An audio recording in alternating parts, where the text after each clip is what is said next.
बहू और बेटी एक समान। माँ, मैं बहुत थक गई हूँ घर संभालते संभालते। यहाँ मेरी थकान किसी को नज़र नहीं आती। कुछ दिन आराम करना चाहती हूँ। सोच रही हूँ कुछ दिनों के लिए अपने मायके आ जाऊँ। आते हुए अपने बच्चों को भी साथ ले आऊँगी।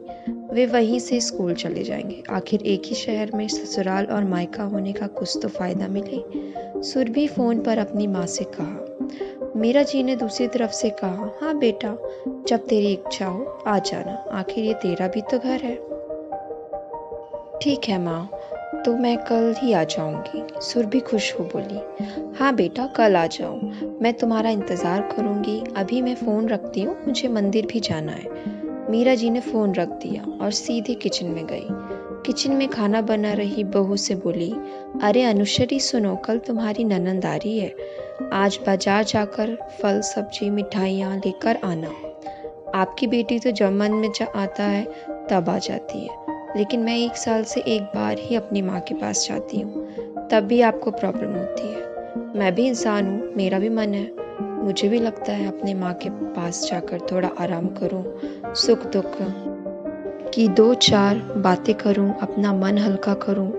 भगवान, अब तुम ही कुछ करो ताकि मेरी सास की आंखें खुले और उसे मेरी थकावट भी नजर आए। शाम तक भगवान ने जैसे अनुश्री की सुन ली और उसकी नंदन का फ़ोन आया। ननंद ने अपनी माँ से कहा कि उसकी सास ने उसे मायके आने से के लिए मना कर दिया, इसलिए इस बार वो नहीं आ सकती। मीरा जी बोली, ऐसे कैसे मना कर दिया? पहले तो कभी वह तुम्हें आने के लिए नहीं रोकती थी, इस बार भला क्या हो गया? लाओ मेरी बात कराओ, उससे मैं समझाती हूँ। सुरभि ने फ़ोन अपने सास के पास दिया। मीरा जी ने कहा, नमस्कार समधन जी, आपसे कुछ कहना था। समधन जी ने कहा, कहिए।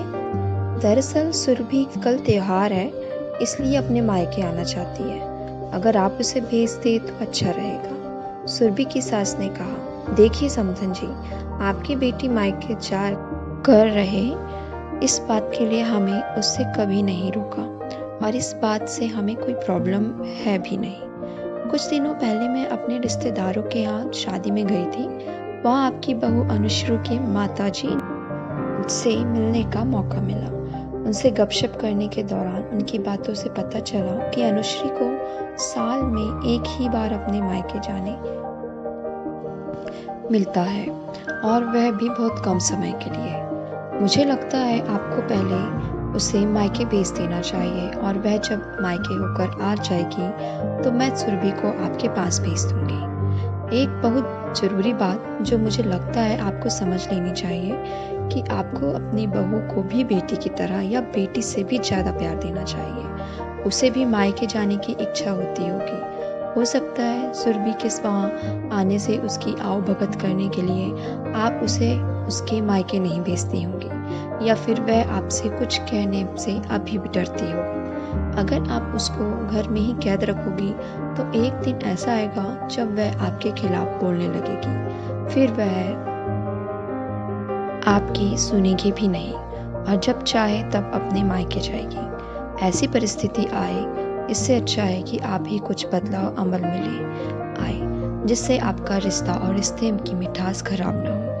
मीरा जी को अपने समधन के हर एक शब्द में सच्चाई नजर आई। उन्हें महसूस हुआ कि उन्होंने अपनी बेटी के प्यार में अंधे होकर कभी भी अपनी बहू के मन का विचार नहीं किया। उन्होंने हमेशा ही अपनी बेटी को अपने बहू से ऊपर रखा। दूसरी तरफ सुरभि भी अपनी भाभी के बारे में हो रही इस बातचीत को सुन रही थी। उसने भी रियलाइज किया कि वह कभी भी अपनी भाभी के साथ ठीक से बात नहीं करती और जब वह अपने मायके जाती तो भाभी थोड़ी उदास रहती। मीरा जी ने अपनी बहू को बुलाया और उसे कहा कि अनुश्री, कुछ दिनों के लिए सुरभि नहीं आने वाली है, इसलिए पहले तुम अपने मायके होकर आ जाओ। यह सुनते ही अनुश्री का चेहरा खिल गया, क्योंकि यह पहली बार था जब उसकी सास ने सामने से उसे अपने मायके जाने के लिए कहा था। अगले दिन अनुश्री अपने मायके गई और इस बार 1-2 दिन नहीं, पूरे हफ्ते भर रह कर आई।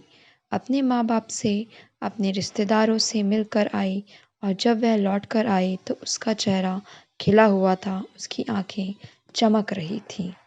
अनुश्री के आने के बाद सुरभि भी अपने मायके आई। मीरा जी अपनी बहू को खुद ही समय समय पर मायके भेज दिया करती। एक छोटे से बदलाव ने सास बहू और भाभी ननद के बीच की कड़वाहट को दूर कर दिया और रिश्तों को और भी ज़्यादा मीठा और मजबूत कर दिया। दोस्तों, अगर आपको ये कहानी अच्छी लगी हो तो प्लीज़ इस चैनल को सब्सक्राइब करें, लाइक करें एंड शेयर करें। Thank you.